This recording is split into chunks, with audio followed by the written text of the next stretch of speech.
Hello, ladies and gentlemen. I'm Austin Petersen, a presidential candidate for the Libertarian Party. Thanks very much for tuning into our live streams today. So the topic of the day is, can libertarians beat Donald Trump? And just a note, if you see this bright reflection on my face, that's from all the heavy snowfall that we have outside here. Welcome to everyone to our live streams. Thanks so much for participating in this. This has been a fantastic way for us to get our message out.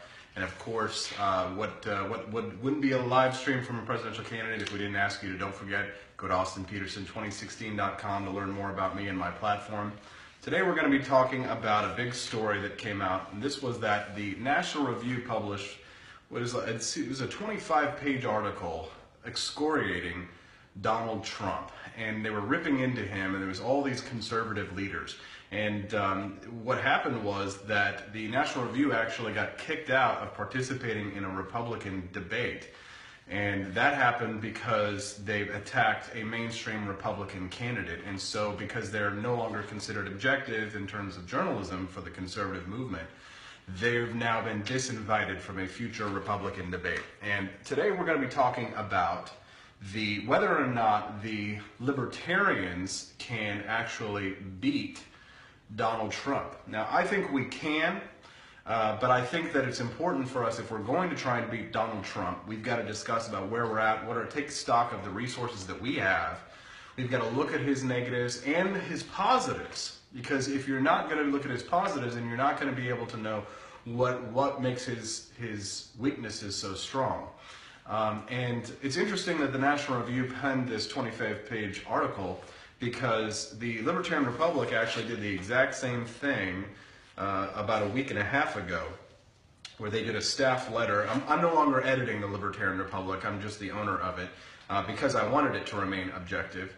But they took it upon themselves to pen a staff letter explaining why Trump is not a serious choice for conservatives or libertarians. And I've pulled out the best of these.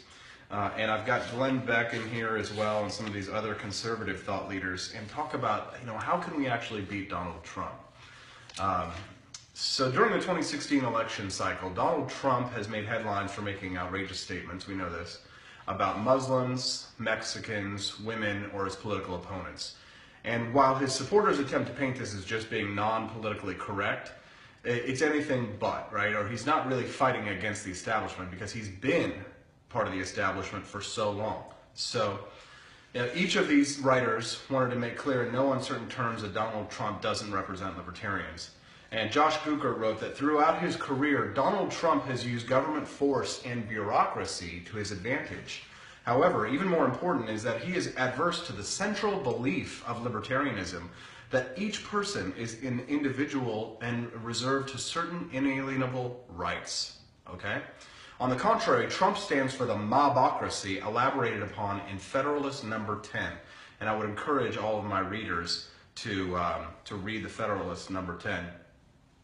And he excites the masses by identifying the, quote, other, and quickly attacking them. And this is not conservatism, and this is definitely not libertarianism. Now, Guker says that it's our responsibility to use our voices and individuals to reject Trump.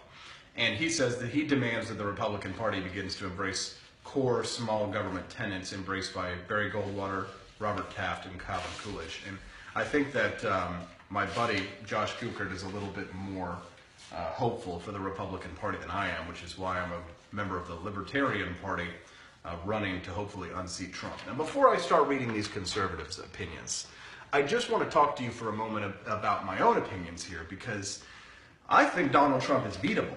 And I'll tell you why. Not in the Republican primary, because let me let you in on a little secret here. If I'm going to win the nomination of the Libertarian Party, I want to run against Donald Trump. Okay? That's who I want. The last person I want to run against is someone like Ted Cruz. You know why? Because Ted Cruz, for all his faults that libertarians find for him, he's a real conservative. Donald Trump is not a real conservative, and I'm going to point that out by reading to you from the opinions of real conservatives. Okay, and Donald Trump, I can see the Trump-tards in here are talking about making America great again. It's more like make America hate again. Donald Trump stands for hate. He stands for the strong man. He stands for fascism. He stands against limited government. He's only recently become a quote-unquote conservative. But if I win the nomination of the Libertarian Party, or excuse me, when I win the nomination of the Libertarian Party, I'm going to hope that my opponents are Bernie Sanders and Donald Trump. I hope that that's who I get to run against. And Republicans, you should fear me if Donald Trump wins the nomination of your party, because I will run so hard to his right and so hard to Bernie Sanders' left that you won't see where I'm coming from. I'll be floating like a butterfly and stinging like a bee, because the racial hatred will definitely lose in a national election. You know, we got rid of National Socialism quite a long time ago. You know, my grandfather killed Nazis in World War II, and Americans don't tend to care for National Socialism, whether it's of the Democratic variety or of the Republican variety. But this is from Glenn Beck, who writes, as the election of 2008 approached, America was in crisis. And as we would soon learn, and that's what happens when you're on live. And as we soon would learn, that crisis would not go to waste.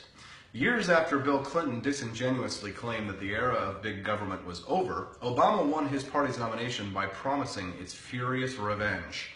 For constitutional conservatives, this Republican contest functioned less like a primary and more like an abandonment. Politically orphaned by their party, conservatives were forced to stay home or hold their noses and vote for a progressive Republican. And see that, like I said yesterday, progressives have taken over the Republican and the Democratic parties. There was a silver lining, however. Out of the ashes of that electoral defeat came the Tea Party. The media struggled to explain it away as racist, xenophobic, and jingoistic. But the truth is that the Tea Party did not arise because Barack Obama defeated his opposition. It arose because there was no opposition. Over the years, there have been endless fractures in the facade of individual freedom, but three policies provided the fuel that lit the Tea Party fire: stimulus, auto bailouts, and bank bailouts. Barack Obama supported all three. So did Donald Trump.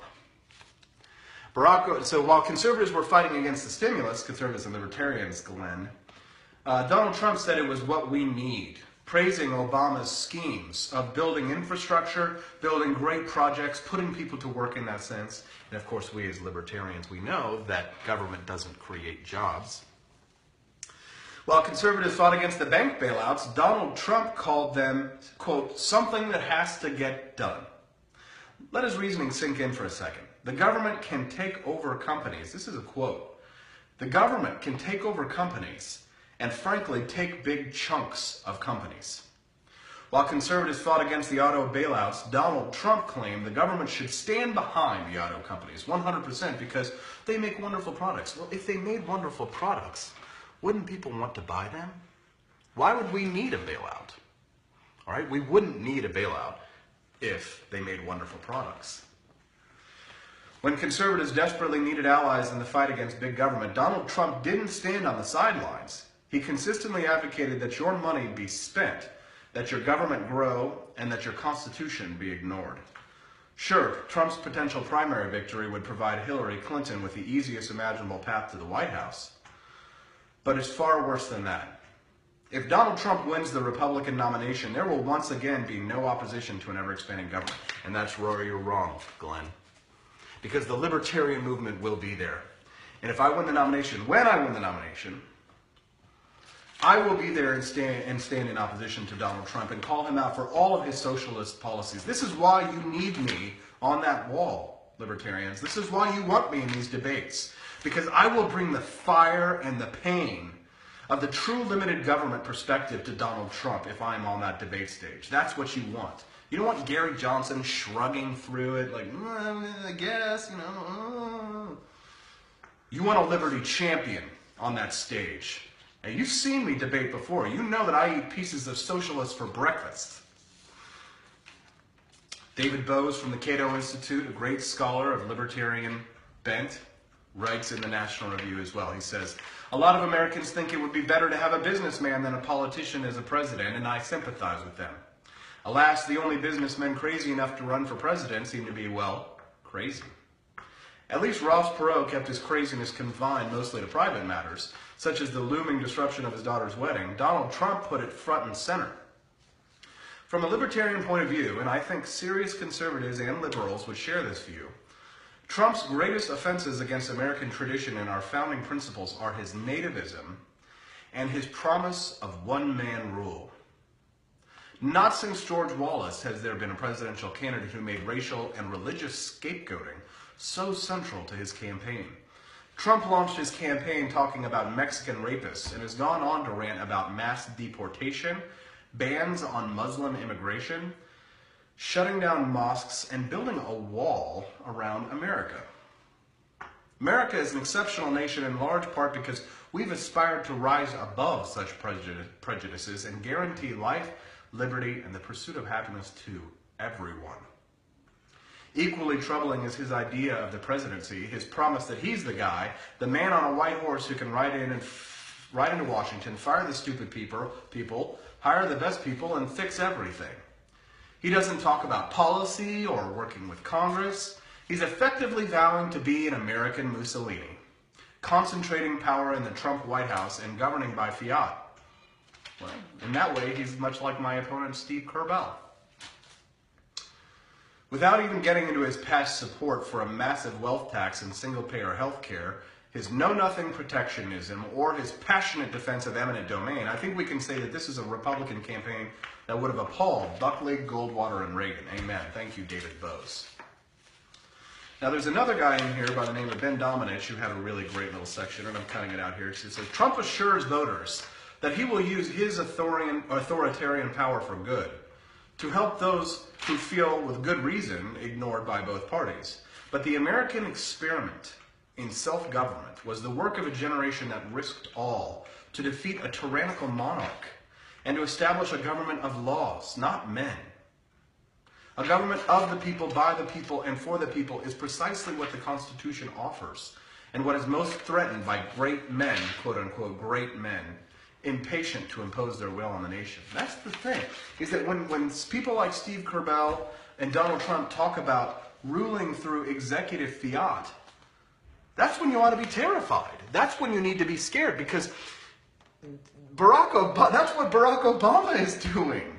That he's got a pen and a phone. And that's what we have to oppose. You know, libertarians, we can win against Donald Trump. I'm not talking about just getting 5% of an electoral vote here anymore. I'm saying that if Donald Trump is the nominee of the Republican Party, watch all these conservatives join the Libertarian Party for at least one election. Be libertarian with me. Okay? Now, if we wanted to beat Donald Trump, we've got to do something that libertarians don't like. There's a word. It's one word, and it's the one word that terrifies the hell out of libertarians. We have to be aggressive. We need to be aggressive. We need to be more aggressive than our opponents. We need to go out there and aggressively recruit. We need to aggressively drive people out of the two parties and into the Libertarian Party. We need to grow our movement, because right now it feels like our movement's on life support, and the one man who's supposed to save us, Gary Johnson's puttering along, taking, he's got a media strategy, that's great, but where is he showing up to these conventions? Part of the reason why I'm running, guys, is not just because I can win, because I think I can win this nomination, but it's because I want to light a fire under the butts of every single candidate running for this nomination right now. And it's funny, I had a conversation with Steve Kerbell recently, met him face to face, when he told me he wanted to be a tyrant and rule through executive fiat. And he said, Austin, I'm glad you're in this race. I said, really, why? Because I'm spanking you in every poll, Steve. No, Steve's a good guy, he's just confused. He said, Austin, I'm glad you're running. I said, why? He goes, because you're making me a better candidate. I said, good. That's why I'm here. Because I guarantee you, no matter who the Libertarian Party presidential candidate is, if it's not me, they're going to wear an ounce of blood, of my blood, on their shirt. Nobody makes me bleed my own blood. But we can beat Donald Trump, ladies and gentlemen, but not with weenie-tarianism, all right? Not with people who are terrified of being aggressive. We need aggressive libertarians who will go out there and aggressively recruit and who will take the fight to our enemies. We could be making hay like crazy. The Libertarian Republic, my website, is doing quite well attacking Donald Trump and Bernie Sanders. Why didn't it work out for Rand Paul? Because you need to be more aggressive than Donald Trump. Because just by just attacking Donald Trump, as Rand Paul has done, it made him look weaker. Because of his mannerisms. Not because Rand Paul had wrong ideas. Rand Paul has the right ideas, for the most part. I've got better ones. But if you want to beat Donald Trump at his own game, and if you're going to be aggressive and you're going to fight, you're going to have to be more aggressive than Donald Trump. You're going to have to be more charismatic than Donald Trump. You're going to have to be better looking than Donald Trump. Yeah, you may not like that, but this is politics, baby. This is war. This isn't your high school debate club. So if you want to fight and you want to win and you want to beat the status, join the Freedom Ninjas Army right now. Go to Austin Petersen, 2016.com. Join the fight, register, sign our Declaration of Independence. If we do not hang together, we shall most assuredly hang separately. Thank you for watching. Thank you for listening. Thank you for your fight for liberty. Have a great day.